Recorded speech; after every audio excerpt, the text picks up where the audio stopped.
అల్లూరి సీతారామరాజు జిల్లా అరకులోయ మండలం మాలివలస గ్రామంలో అచ్చం శివుడి ఆయుధం త్రిశూలం ఆకారంలో ఉన్న ముల్లంగి దుంపలు రావటం అందరినీ ఆశ్చర్యానికి గురి చేస్తోంది.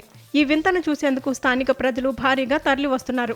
గ్రామానికి చెందిన జోయో అనే రైతు తన పొలంలో ముల్లంగి పంట వేశాడు. పంట చేతికి రావడంతో దుంపలను వెలికి తీస్తుండగా ఒకే మొక్క మొదలున 3 ముల్లంగి దుంపలు ఒకదానికొకటి అతుక్కుని ఉండటాన్ని గమనించాడు. అవి అచ్చం పరమశివుని చేతిలోని త్రిశూలాన్ని పోలి ఉండటంతో ఆ రైతు ఉబ్బిదబ్బిబయాడు. 1 కాదు 2 కాదు, ఏకంగా అటువంటి రూపంలో ఉన్న చాలా దుంపలు బయటపడటం విశేషం. సాధారణంగా ముల్లంగి దుంపలు పొడవుగా లేదా గుండ్రంగా ఉంటాయి. కానీ ఇలా 3 పాయలుగా విడిపోయి స్పష్టమైన త్రిశూలం ఆకృతిలో కనిపించటం ఇదే మొదటిసారి అని, ఇది సాక్షాత్తు ఆ పరమశివుని మహిమేనని రైతులు చెబుతున్నారు.